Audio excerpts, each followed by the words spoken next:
paz de Cristo é especial, mais do que tudo, a paz de Cristo é especial. A graça e a paz. Eu sou o pastor Luiz Gustavo, pastor da Igreja Presbiteriana Central de Nova Friburgo. Esse programa é um programa feito para levar até você um pouquinho da palavra de Deus. E hoje eu quero trazer uma palavra que vai abençoar a minha vida, a sua vida. Uma faca com dois gumes.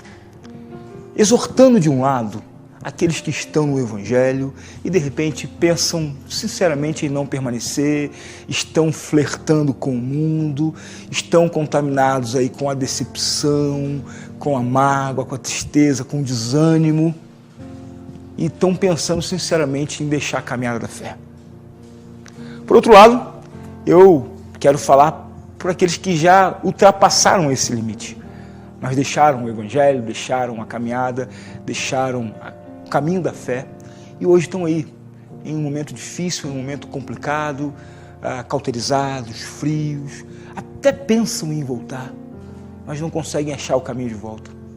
Até têm vontade de um dia voltar a viver aquilo que outrora viveram, mas se encontram estagnados. Há uma barreira chamada orgulho, há uma outra chamada decepção, e não há no coração, nem na mente, nem no corpo, a vontade, nem o vigor para esse retorno que talvez você desejasse tanto, né? Talvez o medo de não saber como será recebido, enfim. Essa palavra eu acho que ela é essa faca que chega exortando, mas ao mesmo tempo consolando e trazendo de volta aqueles que precisam conhecer um pouco mais do Evangelho e do Senhor do Evangelho.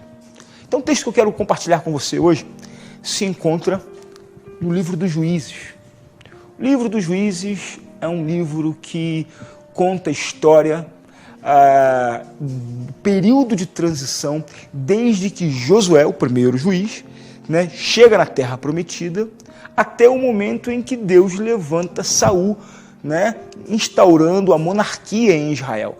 Então, esse período de Caleb entrando na Terra Prometida, até Saul, depois sucedido por Davi, né, que inauguram os dois esse período monárquico, né, o período dos juízes é chamado de período teocrático, ou seja, teo, Deus, crático, cracia, que vem de governo, governo de Deus. Os juízes eles eram apenas homens que julgavam em nome de Deus, que eram escolhidos para exercerem o governo segundo o que Deus queria, embora a monarquia de Israel, principalmente com Davi, não seja tão diferente da teocracia do período dos juízes. Então esse livro, ele abrange toda essa transição desde a chegada de Josué à Terra Prometida, Caleb e Josué na Terra Prometida, até o momento em que nós temos Davi, né, e Saul inaugurando a monarquia. Muito bem. O texto que eu quero compartilhar com vocês se encontra no capítulo 16 e nós vamos a partir do verso 23 até o verso 30. E esse texto aqui fala do mais famoso entre todos os juízes de Israel, Sansão. Entretanto, a fama de Sansão não é consoante ao cargo que ele havia ocupado. Sansão foi um juiz que fez o que era mal perante os olhos do Senhor. Viveu de maneira dissoluta, se afastou da palavra de Deus, viveu os amores, descumpriu aquilo que lhe havia sido dado como regra, não cuidou, não zelou, não olhou do teu povo, fez a obra do Senhor de maneira relaxada, embora tivesse sido o juiz que recebeu de Deus o maior poder. Sansão é registrado como o homem mais forte da história bíblica. Nenhum homem foi tão poderoso em obras, em feitos, nenhum homem teve o vigor físico como o de Sansão. Entretanto, o seu vigor físico também não era equivalente ao seu vigor espiritual. Se em sua força Sansão era um homem descomunal, na sua fé ele era uma criança. E às vezes nós temos lidado com esse exemplo. Muitas vezes Sansão é uma metáfora da nossa própria vida. Vemos aí homens, empresários, pessoas poderosas em seus meios de profissão, entretanto crianças na emoção, crianças no relacionamento, pessoas despreparadíssimas na fé. E isso é uma análise que nós gostamos de trabalhar com ela e apresento aqui para vocês hoje. Talvez você seja assim, talvez você conheça alguém que seja assim, talvez você se relacione com alguém que seja exatamente assim.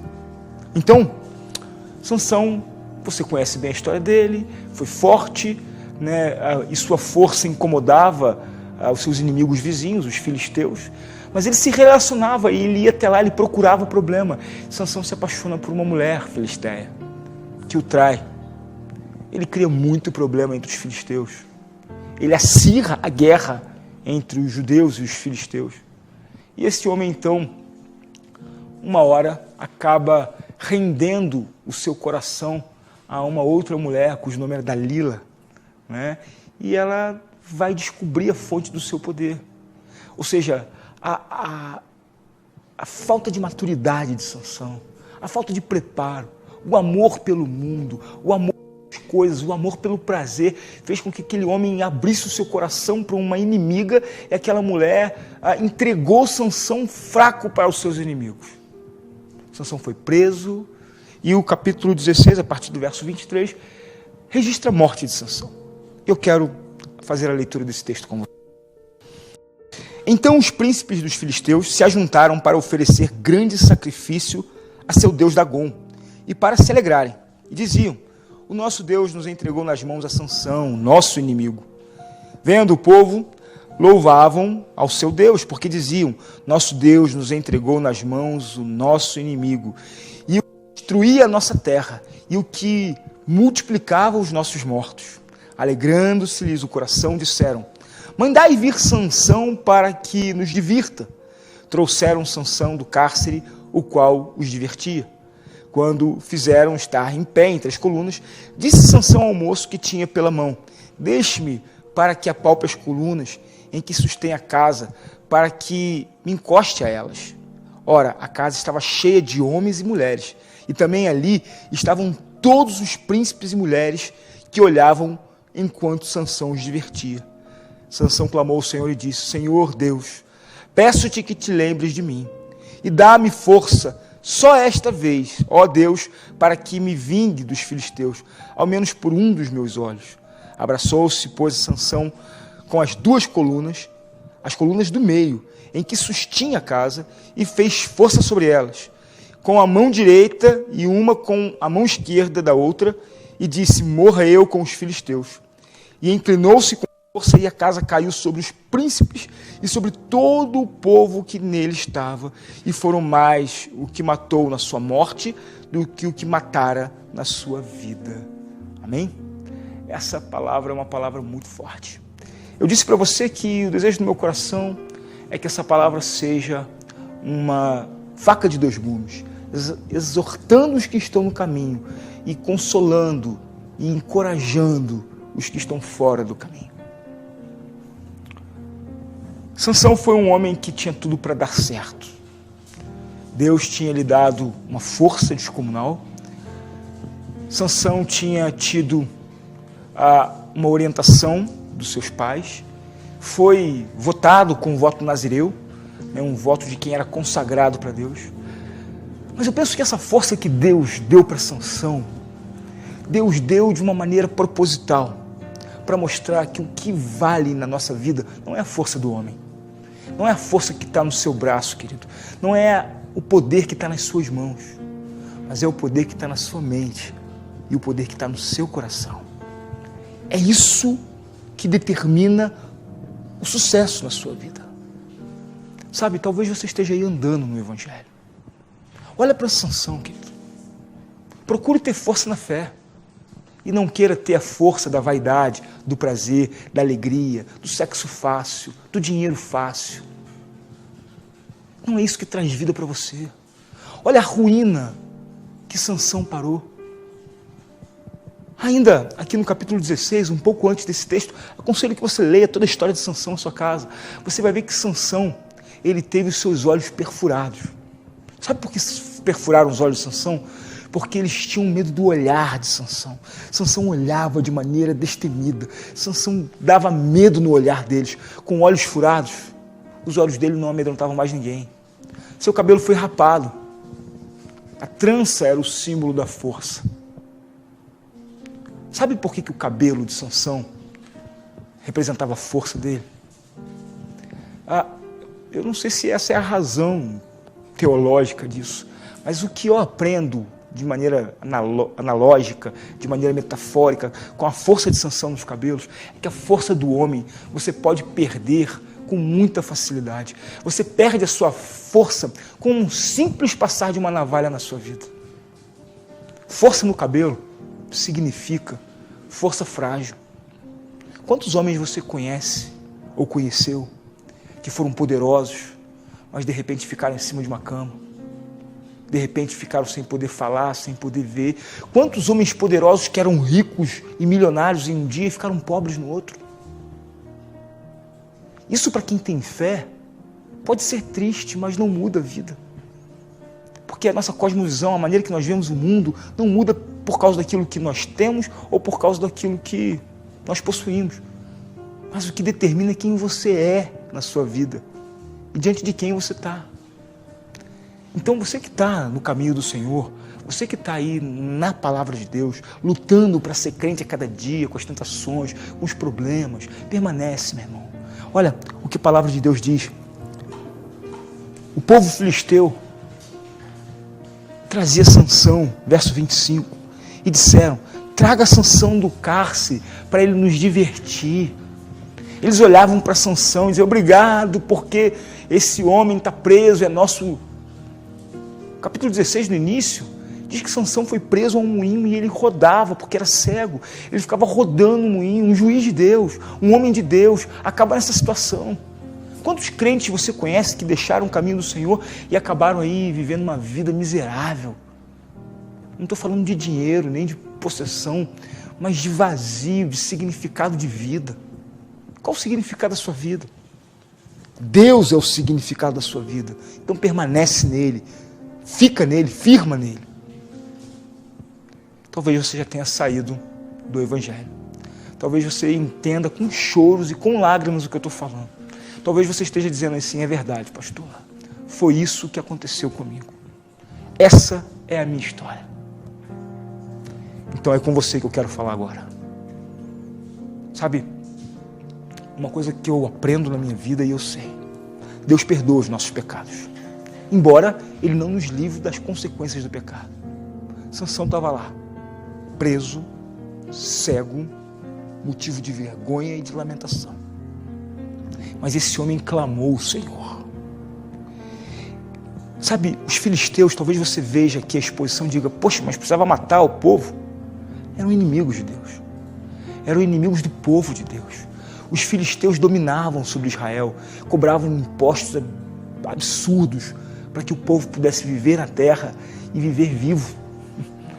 Sabe, talvez você ache que seja um grande pleonasmo que eu estou falando aqui. Tem gente que vive morto. Tem gente que vive, mas está morto. Porque quem não sonha, quem não tem propósito, quem não tem esperança, já morreu. E aquele povo não conseguia viver vivo. Aquele povo vivia morto. Eles não podiam ir para onde queriam, não podia ser quem eles queriam. Eles deviam obrigações aos filisteus. E Deus disse: eu vou resolver isso, Sansão vai cuidar disso. Sansão governou por mais de 20 anos os judeus e nunca fez nada. Pelo contrário, muitas vezes se aliançava com os filisteus e acabou casando com uma filisteia.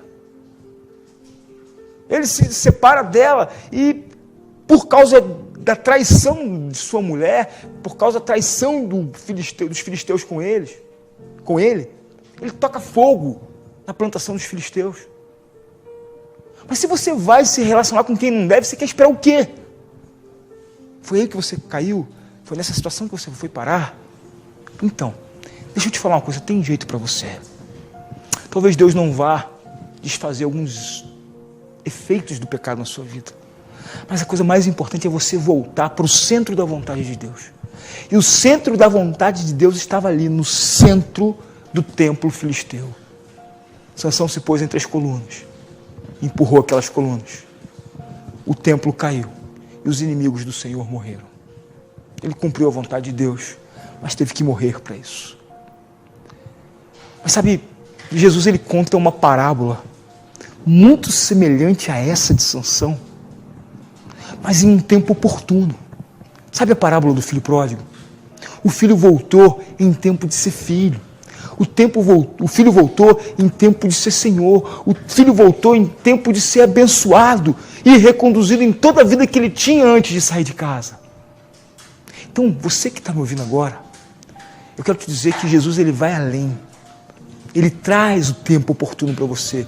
Independente do que você já perdeu, independente do que você já viveu, dá para você voltar e viver coisas maravilhosas ainda. Então há tempo para você voltar ao caminho do Senhor. Então você que está me ouvindo agora, está fora da igreja, está fora do Evangelho, decida hoje no seu coração voltar para a palavra do Senhor, voltar para os caminhos do Senhor, voltar para um tempo novo da sua vida. Decida hoje, agora. Se você quiser, liga para mim, liga para o pastor Gustavo, para a igreja presbiteriana, o telefone vai aparecer aqui agora, 25220742. Marca uma hora para conversar comigo. Talvez você não queira nem estar na minha igreja, nem ficar na minha igreja, mas vai lá para a gente alinhar essa volta, para Deus fazer uma obra extraordinária na tua vida. Você que está pensando em sair, não saia. Você que saiu, volte. Deus é um Deus de recomeço. Deus é o Deus de Sansão, é o Deus do filho pródigo, é o teu Deus. Que o Senhor te abençoe muito. Espero que essa exposição tenha sido abençoadora para você. Que a graça do Senhor seja sobre a sua vida, sobre toda a sua família. Um grande abraço, até a próxima. Graça e paz. De coração, irmão, quero te declarar a paz que vem de Jesus e vale muito, muito mais do que ouro ou outro metal, mais do que tudo. A paz de Cristo é especial.